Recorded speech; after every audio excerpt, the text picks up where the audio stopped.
Hi, good morning. I'm Stephanie Hoskins. I'm with Good Intense Marketing, and today we are going to talk about getting your board to eat from the same plate. And what I mean by that is basically you have so many different personalities, so many different types of leaders, professionals, possibly supporters that are going to make up that board for your nonprofit. And just imagine it, the immediate thing that comes to my mind is like asking my children what they want to eat for dinner. And every single one of them comes back with a different response. It's the little one wants chicken nuggets, the middle one wants pizza, and the older one wants a chili cheesesteak. So you can see how that's a little complicated. So we all have different tastes and we all have different expectations and how we do things. So what I would like to recommend is when you are preparing your board for maybe newcomers or even creating an exit strategy, that you need to set, as the executive director or the CEO of your nonprofit, you have to set the expectations and really be very clear, specific, measurable, and results oriented when it comes to defining those board members, getting them on board, and sometimes saying that, hey, this isn't working out. We need to find a way to maybe exit. So I've created this lovely menu for your board, and I've broken it down like what you would see at a typical restaurant. And of course we have our starters, our soup and salad, our desserts, and then the main course. So I'm going to go kind of in order of how we typically like to eat, and I'll finish with desserts. Starters. Ultimately, this is what sets like the precedent for your board, each member.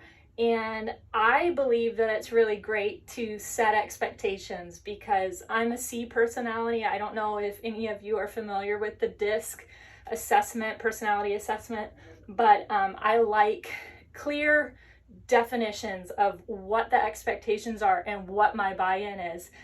I also tend to do a lot of research, and I want to look at the data before I make a decision. So in this scenario, before you present your menu to each board member, you should develop what's going to work for your nonprofit. And for starters, consider the time investment that your board members are going to need to make, the energy that you're going to need from them, and the treasure that you anticipate them having to commit to your board and your organization. So in time, some boards meet monthly, some meet bi-monthly. I've even heard of boards meeting quarterly. That's rare, but if it's a monthly commitment, you want to make sure that it's defined in your contract and application with each board member, that they know what that investment is going to be. We all are busy, so we need to know what that level of time allotted to this board is going to take. And then also the energy. Do you want us to sit back and let you make all the calls, or are you going to be hands-on and need a little bit more oversight? So those are situations where when it comes to energy, we need to know, do you want us to be cheerleaders or do we need to be captains? That's all. And treasure. When it comes to treasure, this is kind of a hard one. A lot of times boards, they have a monetary investment level. So I know that some, it could be $200. Another board that I'm active with, it's $500. And then I've heard of more than $2,000. So whatever that number is, you need to make sure that whoever's applying to be a part of your board, or whoever you're asking to be on your board, that they're actually aware that there might be a treasure commitment and the due date and expectation monthly possibly, so of what that investment's going to look like. And those are those three starters. That is going to help you determine whether or not you have a qualified board member and if they're really going to be a part of the team and eat from the same plate. Okay, soup and salad. So this is one that's it can be a little messy.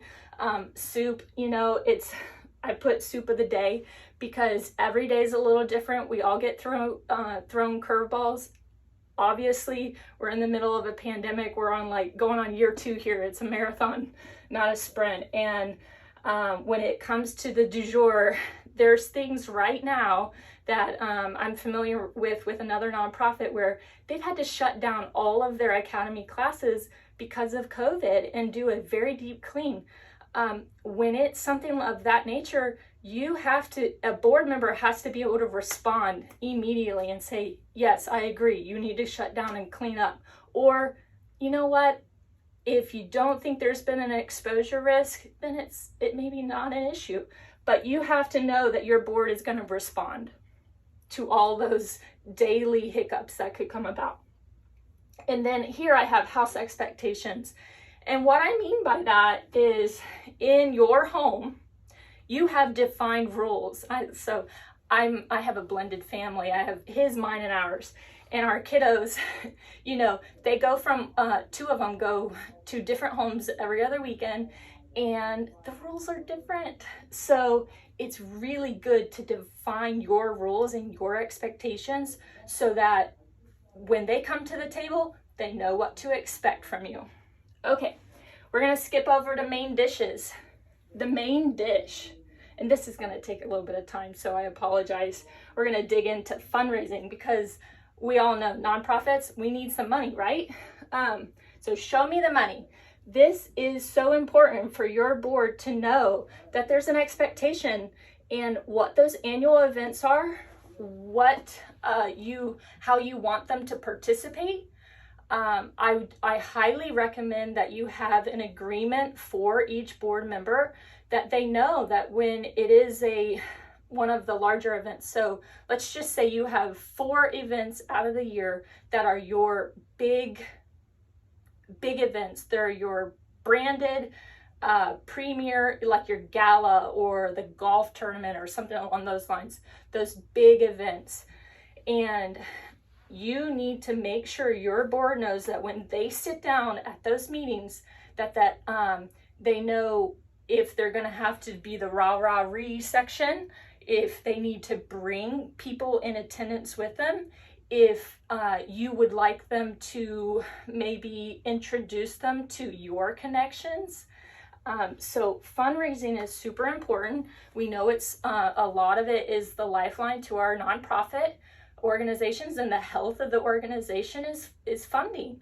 So board members, if I have board members watching or if I have development directors watching, it's so super important that you have an outline of what each event, the expectation is for your board. When they come to the table or they speak up one way or another about a certain event, you want to make it clear and simple for them. Don't muddy the waters, just assign tasks, delegate. Don't try to, if you ask for help, let that person do it. If they need help and you recognize them kind of struggling and just treading water, then reach out to them. But if they sign up for enlisting corporate sponsors, let them run with that. One suggestion is to give them some scripts. Tell them how you want your branding presented. Tell them what your messaging is. Don't leave that in the gray area, because you want to make sure that you're presented clearly and accurately. Okay, event planning. This is super important when it comes to, your board meetings, your supporters, your sponsors, your customers, whoever that is that's going to be attending events. You want to make sure that it's well planned out, and when things go awry, that it's not a huge hiccup to the whole entire event. I always think of it like the bride that is worried about every little detail, but none of the guests know what she has planned. And it's really good to keep it that way. So as long as your event goes on and can carry out through that duration of time for the event, and attendees or guests, whatever that is, that they don't realize that there's been a hiccup, great. Make sure your board is backing you, supporting that event, that they're actually there.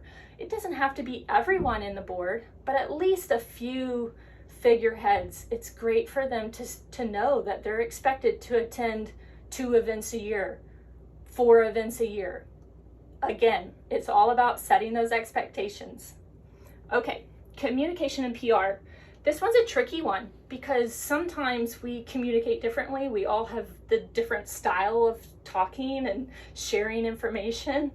When it comes to communication and PR, make sure that when you distribute information about your nonprofit to your board members, that it is exactly how you want it presented.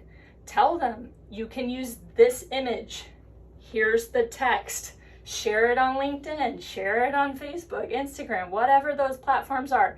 Tweet it, but make sure they know the script. Okay, networking. Board members tend to sit back and they come to the table for that monthly or bi-monthly meeting, and they sit down for a couple hours, they help you make decisions, they leave, and they don't think about it until, that next schedule gets distributed, or they get a reminder on their calendar, hey, in 3 days you have another board meeting. Well, networking is one that it's an ongoing deal, and your board has to know that you want them to introduce you to their network. That's the reason you ask them to join your board, is because you saw on LinkedIn that they had 8,000 connections. Of course you want to be introduced to those other leaders in the community. So make sure that you communicate with your board that, hey, when you go to an event, could you make sure that if you buy a table that you could save me a seat so I can meet some of your counterparts? Great idea. Rubbing those elbows. Okay. Ask and scripts.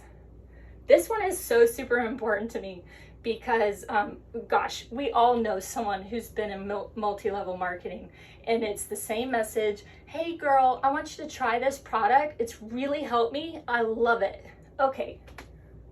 No brainer. Make a script for your board members to send to their friends, to their email list or distribution list in their company, whoever that is. Say, this is how I want you to phrase it, and then give them a follow-up script and say, hey, if you get a response, this is what I'd like you to ask, and confirm the details. So recently I was asking my other business owner friends, would they be willing to help me sponsor an event?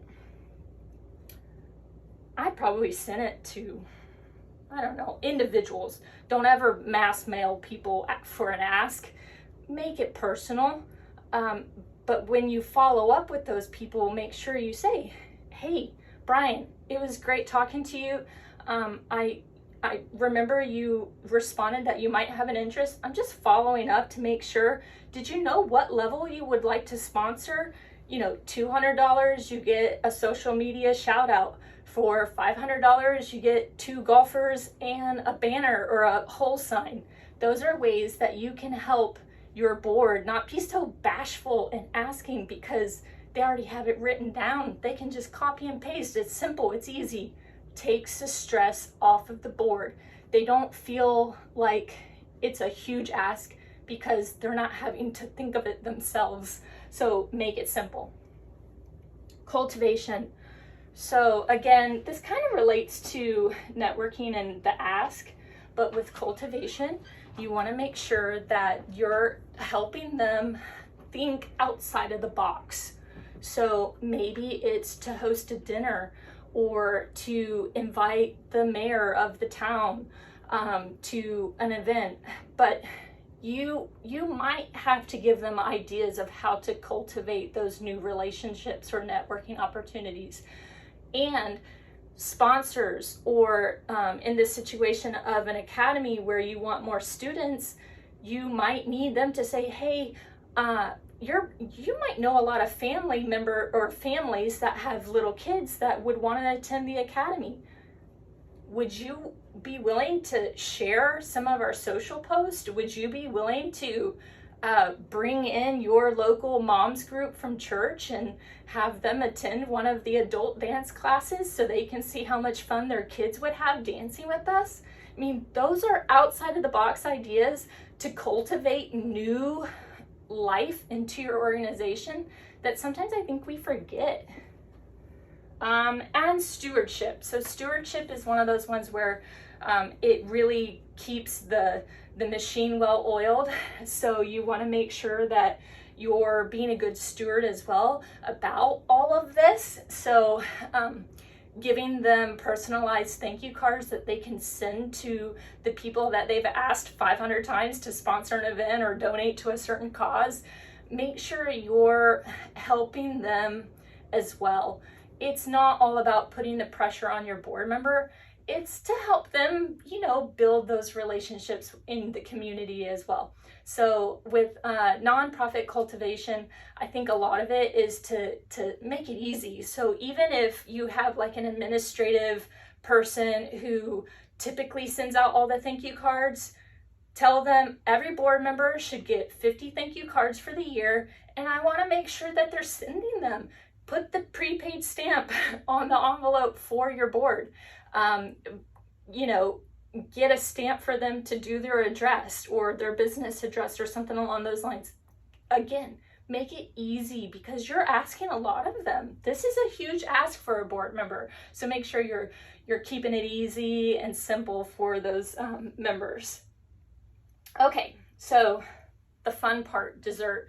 Sometimes I like to eat the cookie before I eat my Chick-fil-A, but when it comes to dessert, personally, I run off of motivation and that energy that's being brought by the executive director, and also knowing that I'm going to create lifelong relationships with the individuals that I'm seated with, 24 times in a 2-year period. So those relationships are priceless, and you need to make sure that you're helping them to build the relationship. So maybe it's a board retreat or a social hour or gathering.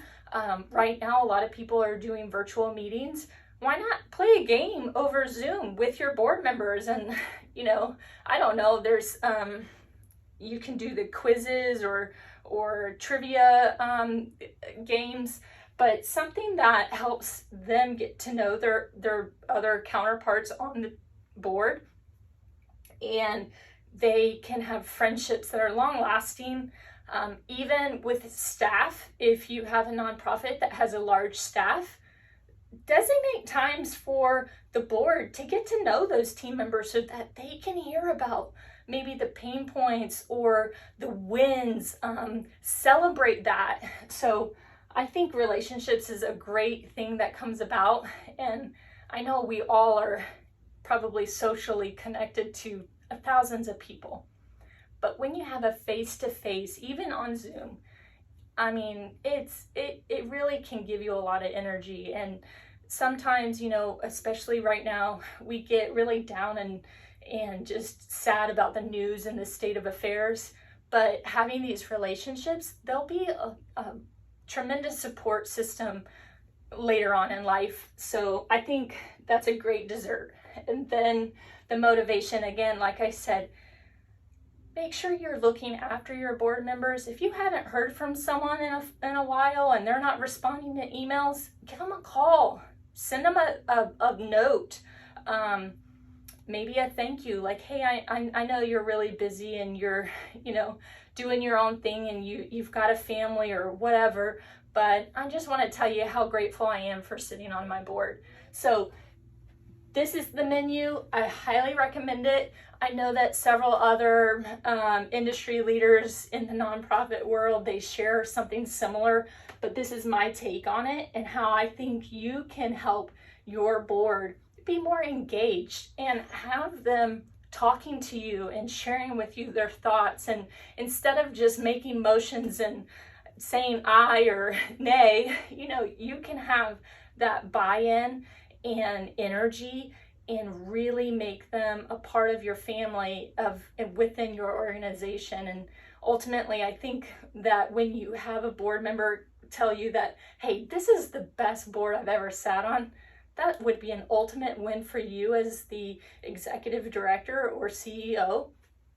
So I would just say that this would be super helpful for a lot of people to make sure that they're doing the pre-qual with your starters and that you're making sure everything you share with your board members is clear, specific, measurable, and results oriented.